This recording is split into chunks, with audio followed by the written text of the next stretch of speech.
Hello and welcome to your EPL Index Transfer Daily Show on the 17th of July. The rumours are back on the rise following the end of the Euros, and it's confirmed they was expected in the next week. All to keep an eye out, but we have got stuff to bring you today as well. And also some managerial updates as Gareth Southgate's resignation from England has seemingly rebooted that managerial merry-go-round that we just thought we had got past. But apparently not. Apparently that could be back in full swing before we know it. Before we delve into it, for those of you who don't know, my name is Ben Pescod. I'm an EPL Index contributor. You can find my articles and podcasts over on EPLindex.com, along with all sorts of different content about the Premier League and the related leagues abroad, the likes of La Liga, Serie A, and so on and so on. All things football, really. And it's especially our hope for all things transfer news. And of course, the Transfer Daily Show every single morning. So without further ado, let's just get into the transfer news from the past 24 hours. And we're going to start off with Manchester City, a team that we haven't spoke about much over the past couple of weeks or in this window at all. Fabrizio Romano has confirmed that we are expecting club confirmation of Savio, the Brazilian winger, really highly rated. He scored 11 goals and assisted 10 for Girona last season, obviously one of Man City's partner clubs. It doesn't disclose how much this move is for, but all we're doing is really highly rated, skillful player. This has been one that's been in the woodwork since around February time, so no real surprise to see that one getting over the line. Sticking with Man City, Ederson is someone we spoke about in the past week or two, is potentially someone who could leave the club. Romano has come out today, and well, that whole saga is completely over. Al Ittihad, the Saudi Pro League team, had offered £30 million to sign Ederson. Man City wanted 60. Huge disparity between the two fees. Al Ittihad have now signed Bento, the Brazilian goalkeeper, instead. So as it stands, Ederson will be staying at Man City next season, and he definitely will not be joining Al Ittihad. That is for sure. Switching on to Man City's rivals, though, Man United have been a team that we spoke about in abundance in the past couple of weeks. Matthias de Ligt has been one of those players stealing the headlines. Bayern Munich's director of footballs has come out and said there's no update on that deal.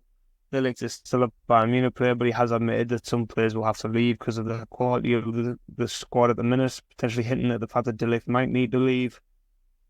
And Man United are leading the race to sign De Ligt should that happen. So, in terms of the likes of Manuel Ugarte as well, been linked with a move from Man United, that is all in the same position. Jared Branthwaite as well. No real update on that. In terms of an outgoing, there has been one outgoing expected. It's now just a matter of time before Mason Greenwood joins Marseille. That is in a £26 million deal. Again, like I said, that was just a matter of time, and now we're just awaiting club confirmation. Obviously, in the past 24 hours or so, past couple of days, we've found out that Jadon Sancho could actually be staying at Man United next season.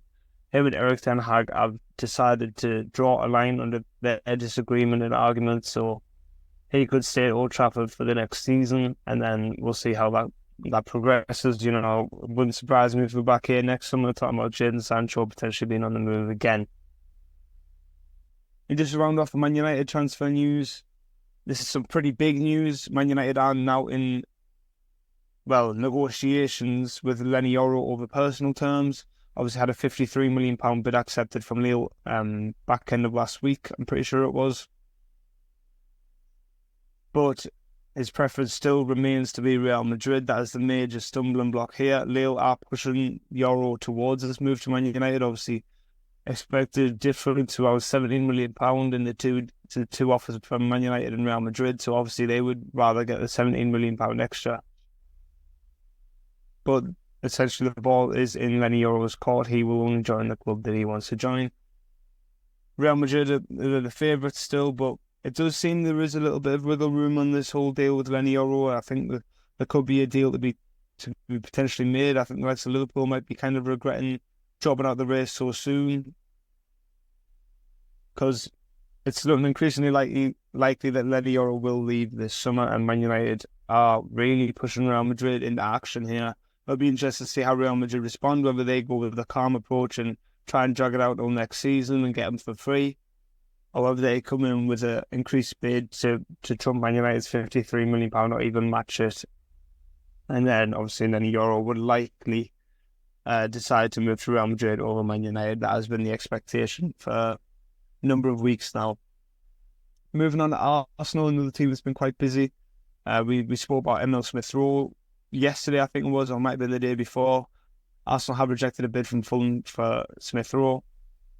They're still expecting more bids for Smith-Rowe. Fulham and Crystal Palace are the two clubs interested. And like I said before, I would like to see Smith-Rowe stay in the Premier League. Talented player, been unlucky with injuries, and also the fact that Martin Odegaard has come into Arsenal and been absolutely spectacular. So it'll be interesting to see where Smith-Rowe ends up next season. In terms of incomings, Ricardo Calafiori, the Bologna defender, is still expected around £40-45 million for him. But that's all we can really say on that. Staying with the big boys in the league, Liverpool, again, all kind of went quiet in terms of incomings. We had a few to report on in the past couple of days, but they are strictly just rumours. Nothing advanced at all there. No real concrete deals to be made. The reports today are back on outgoings, and who other than Trent Alexander-Arnold, obviously with the Euros over, he is returning to Liverpool soon. 1 year left on his contract. Real Madrid are the favourites to sign him should he choose to leave Liverpool. So it'll be interesting to see where Trent Alexander-Arnold ends up. Obviously a world-class player. He would fit in really well at Real Madrid, but obviously a local boy, Scouser at Liverpool. So it'll be interesting to see what happens with him there. And I'm sure Liverpool will be eager to get those contract talks underway and wrapped up as soon as possible to try and extend Trent's stay at Anfield. Moving down the league a little bit, but still to these clubs that are really trying to break into the top 6 and top 4, Newcastle. Now this isn't transfer news, so to speak, this is managerial news. I know I mentioned that at the start, with the whole Gareth Southgate leaving England. It's kind of opened a whole new can of worms. And Newcastle CEO Darren Eales has been quick on the case to come out and kind of squash any rumours of Eddie Howe potentially taking that dugout seat at Wembley to replace Gareth Southgate. I've just got a few quotes here directly from Darren Eales on the potential departure of Eddie Howe, or lack of, I should say, based on this statement. So, Darren Eales, for sure, we'd fight to keep him at the club. He is exactly the right man for the project. We're on at Newcastle United, and that is why we are committed to a long-term deal with him. We love him. So the stance from Newcastle is clear. They want to keep Eddie Howe. They will do everything they can to keep Eddie Howe. But ultimately, if Eddie Howe wanted to go for that England job, there's not a lot the club could really do. But I struggle to see Eddie Howe leaving Newcastle personally. For England, I think it's much more likely that you end up with someone like Graham Potter or maybe Lee Carsley in the dugout for England for the upcoming tournaments. So that's all there is really for Newcastle, just a managerial thing. But I think Newcastle fans can take a lot of positives out of this update about Eddie Howe. I can't see him leaving the club, and the club really remain committed to keeping Eddie Howe at the club as well. Obviously, it would be a bit of a disaster to lose him now, just less than a month before the start of the season. So I'm sure there's a lot of confidence to be took from that statement from Darren Eales. Moving on to Aston Villa, a couple of really juicy and interesting transfer reports today. Obviously, we spoke about Moussa Diaby going to the Saudi Pro League. Aston Villa are holding out for £60 million for him. That's about as plain as it gets, really. Aston Villa just naming their price. Saudi Pro League will consider it and then see whether they want to come in with a new offer for Diaby. But the report suggests that Diaby is a key priority for the Saudi Pro League, so wouldn't be too much of a surprise, really. Moving on to incomings, and now this one is really, really interesting. Aston Villa are reportedly prepared to rival Chelsea and Barcelona to sign Nico Williams, Athletic Bilbao winger. Obviously been with Spain at Euro 2024 and has been world class, really been one of the standout players of the tournament. And I actually saw earlier today the early rankings for the Ballon d'Or, likely rankings were released, and Nico Williams was in the top 10 players in the world. So imagine Aston Villa signing one of the top 10 players in the world. You kind of struggle to fathom it, but the reports today are that Aston Villa are preparing an ambitious move for Nico Williams. Really dynamic, fast-paced, explosive winger, abundance of quality, eye for goal. Whoever gets Nico Williams are very, very lucky. and it'll be a brilliant signing for anyone, any team in the world. I think it would be a brilliant signing for. So that speaks a lot about the quality of Nico Williams. Two more teams to go through before we wrap up today's Transfer Daily show. Leicester City, they have sealed the permanent move for Abdul Fattah, who was on loan last season. Was a standout performer for them, the winger.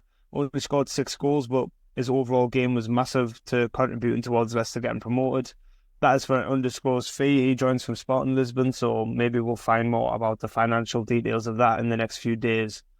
Another potential incoming though, and another winger is Matthias Sul, the Juventus winger. Leicester are reportedly locked in negotiations over a potential £25 million deal for the Juventus winger. Personally, I think 25 million is a bit of a bargain. I'm surprised some of the bigger clubs like Liverpool and Chelsea aren't looking at this. When you look at the likes of 45 million for Crescencio or Somerville, Matthias Sul is a really talented player. Now, I'm surprised bigger clubs aren't looking at him for that price tag, especially. The reports are Leicester offered 21 million plus 4 million add-ons, but Juventus are holding out for a flat £25 million fee. So yeah, I'll be interested to see what happens with that. But again, I stress Matthias Sul is a brilliant player. Leicester will be doing brilliant to sign him. And just to round off today's EPL Index Transfer Daily show, Southampton, they have confirmed the £18 million deal to sign Flynn Downs from West Ham after his successful loan spell at the Saints last season. I said my thoughts on this one yesterday. I'll quickly repeat them again. In my opinion, you can't build a midfield around Flynn Downs in the Premier League. I could be proven wrong. But if he is one cog of that midfield under Russell Martin, then this could be a promising signing. So that wraps up all the transfer news and gossip over the past 24 hours in the Premier League. Keep an eye out for EPL Index Transfer Daily. And as I said before, keep an eye out on EPLindex.com for all your latest podcasts and articles on all the transfer news in the Premier League and any general football news regarding the Premier League as well. So keep an eye out for EPL Index Transfer Daily show. And I will see you tomorrow for the next episode of EPL Index Transfer Daily.